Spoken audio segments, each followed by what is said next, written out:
Армысыздар ардақтағайын. Арна эфирінде қорытынды жаңалықтар. Сіздермен бірге студияда мен Бердімұрат Баймұқан. Бүгінгі хабарымыздан көретіндеріңіз.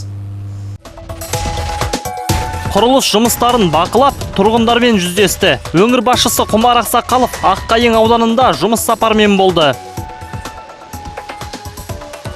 Кәсіпті заманауи бағытта өркендету. Солтүстік Қазақстан облысында аға сеньорлар жобасы жүзеге асуда. Су айдындарын молайту жұмыстары. Бүгін Есіл өзеніне 1 миллионнан аса шабақ жіберілді. Биыл Аққайың ауданында мектеп пен аурухана жөнделіп, су жаңа ойын және спорт алаңқайлары қолданысқа берілді. Жұмыстың сапасын аталған ауданда жұмыс сапарымен болған өңір басшысы Құмар Ақсақалов бақылады. Кейін облыс әкімі жергілікті тұрғындармен жүздесіп, алда атқарылатын істі баяндады. Қызылжар телеарнасындағы әріптестеріміз әзірлеген бейнематериалға назар салайық. Аққайың аудандық ауруханасына талай жылдар бойы күрделі жөндеу жүргізілмеген. Бұл мақсатқа ауыл ел бесігі және жұмыспен қамтудың жол картасы бағдарламалары аясында 82 миллионнан астам теңге бөлініпті. Сделали хирургическое отделение. Хирургиялық, гинекологиялық және қабылдау бөлімі барлық халықаралық нормалары сақтала отырып, жөндеуден өтті. Сонымен қатар биыл бірқатар жаңа жабдықтар да сатып алынды. Енді емделушілерге сапалы көмек көрсетуге мүмкіндігіміз бар. Жалпы күрделі жөндеу жұмыстары шілде айында басталған екен. Бүгінгі күнге дейін емдеу мекемесінің терезесі мен есігі толығымен жаңаланды. Сондай-ақ электр жабдықтары да ауыстырылды. Это одно из важнейших мер безопасности, которое должно быть в каждой больнице. То есть вытяжка с каждого отделения, особенно желательно вообще даже с каждой комнаты, палаты. Вот. К этому мы должны в конце концов тоже прийти. Бүгінде аудандық ауруханада 200-ден астам медициналық қызметкер еңбек етіп келеді. Өңір басшысы емдеу мекемесінде дипломмен ауылға бағдарламасы аясында жұмыс істеп жүрген жас дәрігерлермен де жүздесті. Ұлықбек Усмановтың ауруханаға орналасқанына жылға жақын. Ол Түркістан медициналық университетін тәмамдап, осында келген. Келгенімде 1,5 миллион подъемный берілді. Үй берілді. Карантин кезінде мен осы жерге келіп провизорныйда да істедім. Осы бір ай біз 15 күн істеп, 15 күн демаламыз сондай. Өте ауыр болды. Ол кезде адамдар отделение, например, 60 адамға койка болатын болса, 80 адамға дейін түсті. 80 адамға дейін қабылдадық. Жағдай ауыр болды, но қазір Құдай қаласа бәрі жақсы. Сондай Құмар Ақсақалов мониторингтік топпен бірге балабақшадағы жөндеу жұмысының сапасын да көрді. Ғимарат 30 жыл бойы жаңартылмаған. Тек былтыр алғашқы жұмыстар басталған екен. Оған бюджеттен 22 миллион теңге қаржы бағытталған. Мұнда да есік терезелер ауыстырылып, еден жөндеуден өтті. Қыркүйектің бір күні жұмысқа кіріскен мектепке дейінгі мекемеде барлық санитарлық талап қатаң сақталған. Осыдан кейін өңір басшысы аудан тұрғындарымен кездесті. Ауылдағы ең басты проблема жол. Жаңа жөнделген жол бір жылға да шыдас бермейді. Осыған байланысты жүк көліктерін елді мекенге кіргізбеуге кеңес берілді. Облыс әкімі мониторинг топ мүшелерінде белсенді болуға шақырды. Себебі көптеген мердігер компания жолды сапасыз салады. Если мы вот на этом стенде укажем, кто эту дорогу исполнил, Біз осы стендке мердігер компаниямен жұмысты қабылдағандардың нөмірлерін жазатын боламыз. Халықта жолдың сапасына қатысты мәселе туындап жатса, бірден оларға хабарласуға мүмкіндік алады. Аққайың аудандағы Власовка елді мекені болашағы бұлыңғыр ауылдардың қатарына кіреді. Жазда Власовка орта мектебінде де күрделі жөндеу жүргізілді. Биылғы жылы мұнда 108 бала оқып жатыр. Оларға 21 мұғалім сабақ береді. Ұстаздардың орташа айлық еңбек ақысы 200 мың теңге. с января месяца следующего года опять на 25% пойдет повышение.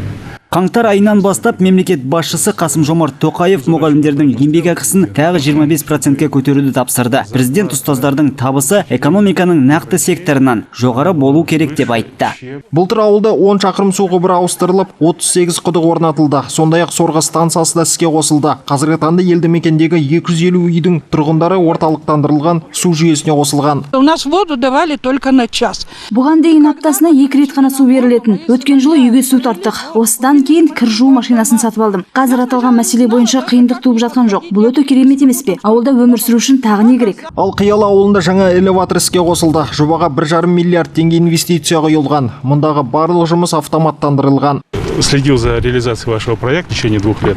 Жобаның жүзеге асырылуын 2 жыл бойы қадағаладым. Бүгінде заманауи өндіріс орындары көптеп ашылып жатыр. Бұл өте жақсы. Соның арқасында жаңа жұмыс орындары да пайда болуда. Жалпы облыс бойынша 45 элеватор бар. Оның 20-сы заманауи. Сонымен қатар Құмар Ақсақалов ауыл шаруашылық тәжірибе станциясының алқаптарында болып, орақтың барысын бақылады. Мұнда 10 мың гектардан астам жерге астық, соя, зығыр, жасымық пен бұршақ егілген. Дәнді және майлы дақылдардың сапасын жақсарту үшін заманауи технологиялар қолданылады. Цифрландыруды білім беру және денсаулық сақтау саласында ғана емес, ауыл шаруашылығында да енгізу қажет. Қазір бұл үшін бар жағдай бар. Мысалы, квадрокоптерлерді қолдану арқылы алқаптың жай-күйін бақылауға болады. Мы видим, что он плохо работает, но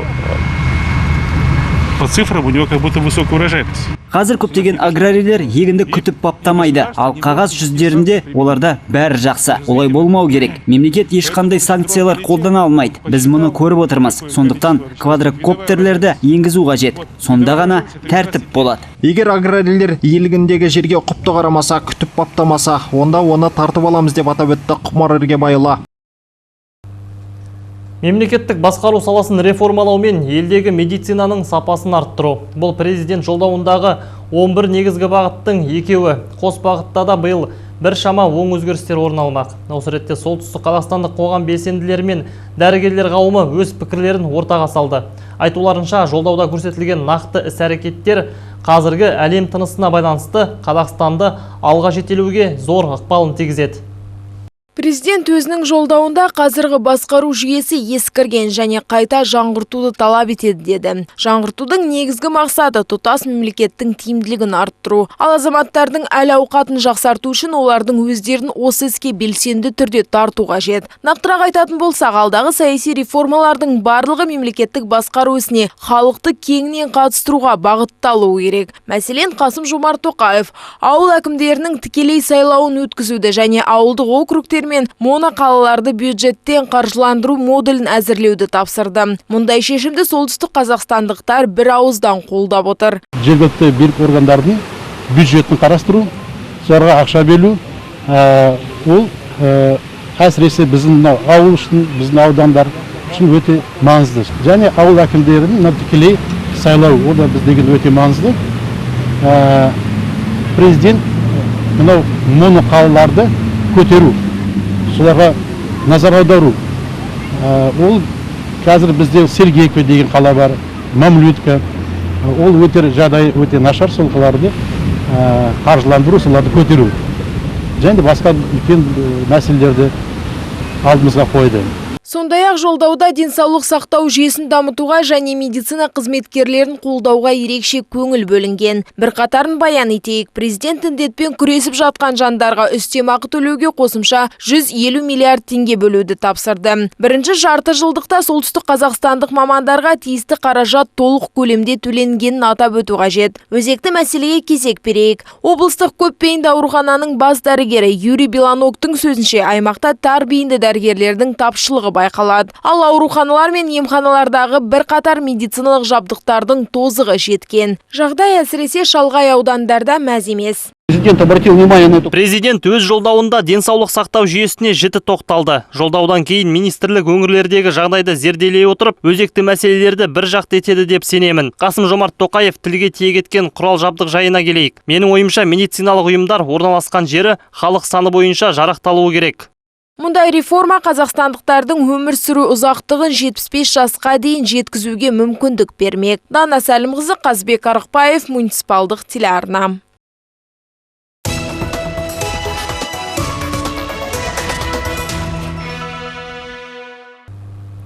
Солтүстік Қазақстан облысында заңсыз қару сақтаудың 18-ші фактісі анықталды. Соңғы оқиға Шал Ақын ауданының орталығы Сергеевка қаласында тіркелді.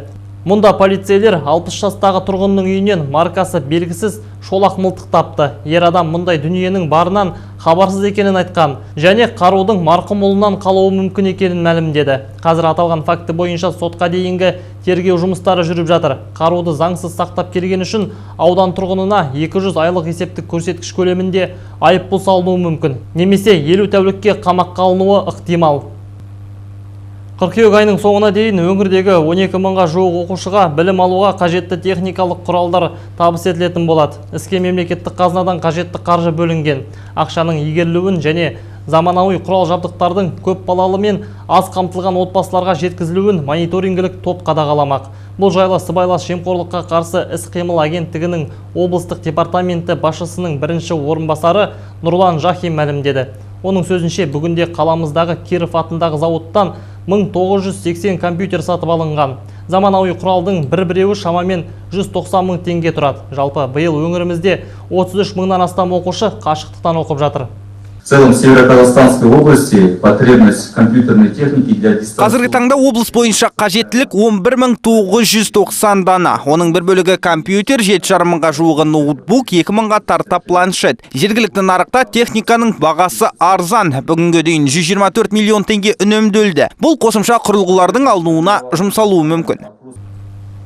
Бағасы арзан, қызуы көмірден кем емес. Мағжан Жұмабаев ауданында 11 әлеуметтік нысан биоотынмен жылытылады. Оның 3-і мектеп.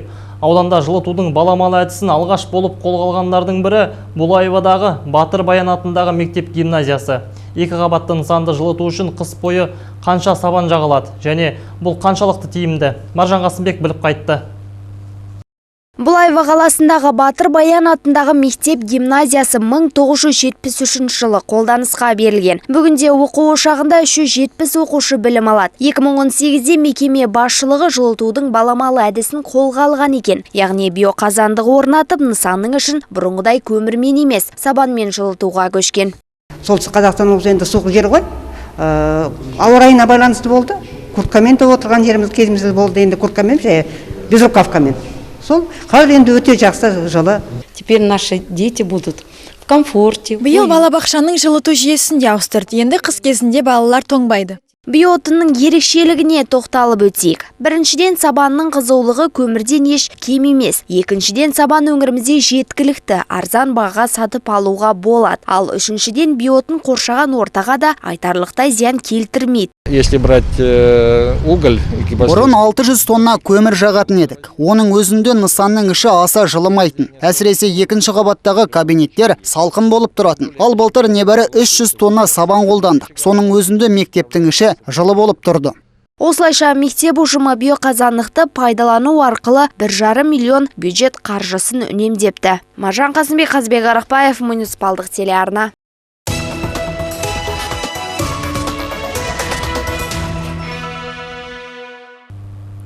Солтүстік Қазақстан облысында аға сеньорлар жобасы жүзеге асуда. Атамекен кәсіпкерлер палатасының мұрындық болуымен бастау алған іс-шара аясында білікті жандар өңірлерге жол тартады.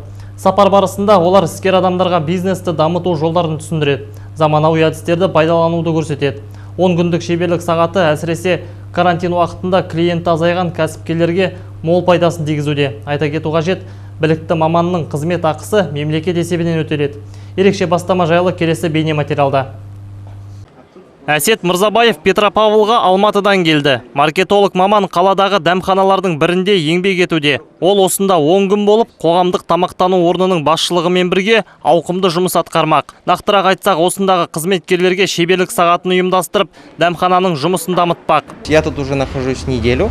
Менің мұнда келгеніме 1 апта болды. Осы аралықта дәмхананы көпшілікке кең көлемде жарнамаладық. Мәселен, өткен кеткен адам көрсін деп терезелерге жапсырма ілдік. Бірнеше қызықты бейне ролик түсіріп, Instagram желісіндегі парақшаға жүктедік. Осындай дүниелердің арқасында бизнес тез дамиды. Жұрт көре бастайды. Мұны әр кәсіпкер білуі керек. Чтобы его приготовить, нужно просто эту жидкость вылить сюда. Бұл маркетолог маман түсірген бейне роликтердің бірі. Мұнда азамат хош иісті кофені дайындау барысын көрсетіп, көпшілікке жарнамалауда. Дәмханада бұрын-соңды тамақ жеткізу қызметі мүлдем болмапты. Тәжірибелі азамат бұл жүйені де бір жолға қойған екен. Алматылық мейман арнайы сайт ашып, әлеуметтік желідегі парақшаларды жандандырыпты. Келешекте бұл бағыттағы шаруа тоқтамас үшін СММ маманында жұмысқа тартқан. Это здорово. Маркетолог маманның келгені жақсы болды. Атқарған шаруалардың арқасында дәмханаға келушілердің саны біртіндеп өсіп жатыр. Тамақ жеткізумен де айналыса бастадық. Тапсырыстар түсіп жатыр. Бизнесім дамуда. Қазір ғаламтордың жаңа технологиялардың дамыған заманы. Күн өткен сайын жаһан цифрландырылып, кейбір адамдар қашықтықтан жұмыс істеуге көшуде. Осы көштен қалмас үшін азаматтарымыз жаңашылдықтарды меңгеріп, заман ағысына ілескендері жөн. Әсіресе кәсіпті нәсіп еткен жандар. Бұл мақсатта өңірлік кәсіпкерлер палатасы түрлі шараларды қолға алуда. Солардың бірі бизнес саласында еңбек етіп жүрген жерлестерімізге Әсет Мырзабаев сынды білікті мамандарды жіберіп, істі дамыту. В рамках государственной программы «Дорожная карта бизнеса» 20... Бизнестің жол картасы бағдарламасы бойынша аға сеньорлар бағытын жүзеге асырудамыз. Оның аясында жоғары тәжірибесі бар мамандар кәсіпкерлерге 10 күнге жіберіледі. Олар жерлестерімізге бизнесті дамытудың жаңа әдістерін үйретеді, қызметкерлерді оқытады. Жобаға жылдық табысы 5000 айлық есептік көрсеткішті құрайтын шағын және орта бизнес өкілдері қатыса алады. Айта кетейік, кәсіпкерлер өтінішті тегін береді және ақысыз қызмет алады. Яғни маманның жалақысын мемлекет төлейді. Бұл биыл алғаш рет өткізіліп отырған шара. Өңірлік кәсіпкерлер палатасы өкілдерінің сөзінше, жыл соңына дейін облысымыздағы тағы 2 бизнес өкілі сарапшылардың қызметін алады. Бердімұрат Баймұқан, Қазбек Арықбаев, муниципалдық телеарна. Петропавл балық питомнигінің мамандары бүгін Есіл өзеніне балықтардың биылға соңғы легін жіберді. 1 миллион 200 мың тұқы арнайы су бассейнінде 3 ай бойы күтіліп бапталған. Бұл мақсатқа республикалық бюджеттен 20 миллион теңге жұмсалыпты. Толығырақ Маржан Қасымбек баяндайды. Бассейннің ішінде кішкентай тұқы балықтары жүзіп жүр. Олардың питомникте өсіріліп жатқанына 3 айдай уақыт болыпты. Мұндағы судың температурасы плюс 18 градусты құрайды. Бұл көрсеткіштің өзгеріп кетпеуін 10-ға жуық маман тәулік бойы қадағалайды екен. Супрутта таңертең келіп, біз тамақтарындамыз, біз кашеттеміз осында. Ол постоянный циркуляция болу керек осы балықтарға. Ал су болмаса, ол өліп кетеді. Сол үшін біз суды кашеттеміз. Шабақтар су қоймаларына жіберілмес бұрын арнайы комиссия өкілдері оларды зертханалық тексерістен өткізді. Ол үшін бассейннен 101 кішкентай балық алынып, әрқайсының салмағы өлшенді. Бір-біреуінің салмағы 12 граммнан кем болмауы керек. Сонымен барлығы нормаға сай. Енді тіршілік иелерін өзен көлдерге жіберуге болады. Тұқымда өзімізде производитель карпа бар. Содан отдайывать етеміз прекрасно. Сосын аппарат вейсті қойып, сосын личинка шығарамыз. Личинканы выросной прутқа шығарамыз, сосын жаз бойы тәрбиелейміз. Көп ұзамай қызу жұмыста басталып кетті. Мамандар ең алдымен бассейннің ішіне ау тастап, балықтарды бір жерге жинады. Одан соң шабақтарды шелекпен арнайы машинадағы бөшкеге тасыды. Бір шелекке шамамен 800-ге жуық балық сияды. Өседі карп где-то 10 килограмм, одан жоғары болады. Онда 5-6 жыл өсу керек. Бұл шабақтар Есіл өзеніне Бәйтерек ауылының тұсында жіберіледі. Жалпы биыл Петропавл балық питомнигі тұқы балығын өсіруге 20 миллион теңгенің мемлекеттік тапсырысын алыпты. Оған 1 миллион 200 мың бас тіршілік иесі өсіріліп бапталған. Бүгін соңғы партия су айдынына босатылмақ. Маржан Қасымбек, Жұлдызбек Ермұханов, муниципалдық телеарна. Күз мереке, күз береке. Бұл жаз бойы күтіп баптаған егінді оратын маусым. Маңдай термен атқарылған еңбектің жемісін шашаусыз жинап алу үшін қыркүйекте ауа райының қолайлы болуы маңызды. Осы орайда Қазгидромет мамандары қандай болжам жасап отыр? Синоптиктермен әріптесім Алтынай Ғазиқан тілдесіп қайтты. Бау бақшамыз жайқалып, елеккен егін орылатын кез қоңыр күздің алғашқы айы да басталып кетті. Әзірге ауа райы солтүстік қазақстандықтарды қуантып тұр. Бірақ бұл қуаныш ұзаққа созылмайтын сыңайлы. Синоптик мамандардың айтуынша қыркүйектің ортасына қарай сынап бағанасы төмендемек. Алайда жайма-шуақ күндерге еттері әбден үйренген жерлестеріміз жылы температураның сақталғанын қалайды. Қыркүйек айында өзім ойлаймын, ашық болады ғой деп. Енді қыркүйек айының жартысына дейін ашық болады, арғы бір енді сондайлар әлі бітпеген істер көп, сол қолайлы жағдай болады ғой деп ойлаймын ауа райы. Күзде өте жақсы мезгіл, бірақ жазға жетпейді, жаздыкіндей ауа райы болса өте жақсы. Бүгін өңірімізде сынап бағанасы плюс 30 градусты көрсетіп тұр. Алайда ертең солтүстіктен циклон келетін көрінеді. Жел күшейіп, қысқа мерзімді жауын шашын күтілуде. Бірінші 10 күндіктің соңында күн жылынғанымен көп ұзамай қайта салқындайды. Екінші 10 күндіктің басында ауа температурасы түнде 1-6 градусқа, күндіз 10-15 градусқа дейін төмендейді деп күтілуде. Үшінші 10 күндікте ауа температурасы түнде 0,5 градустан, солтүстікте 3 градус аязға дейін, 3-8 градусқа дейін ауытқиды. 10 күндіктің соңында ауа температурасы түнде 7-12 градус, күндіз 17-22 градусқа дейін жылынады деп күтілуде. Диқандардың құлағына алтын сырға жауын шашынның айлық мөлшері нормадан асады. Сондықтан жақын арада алқаптардағы алтын дәнді шашау шығармай жинап алған жөн. Сөз соңында тарихи мәліметке кезек берейік. Петропавлда ең жылы қыркүйек айы 2003 жылы тіркеліпті. Мұнда айдың 3-ші жылдызында сынап бағанасы плюс 34 градусты көрсеткен екен. Ал минималды температура 55-ші жылдың 29-ші қыркүйегінде анықталған. Бұл күні минус 6 градус аяз болған екен. Алтынай Қазиқан, Михаил Казанчеев, муниципалдық телеарна. Ал бүгінгі айтарымыз осы. Жағымды жаңалықтармен жүздескенше аман сау болыңыздар.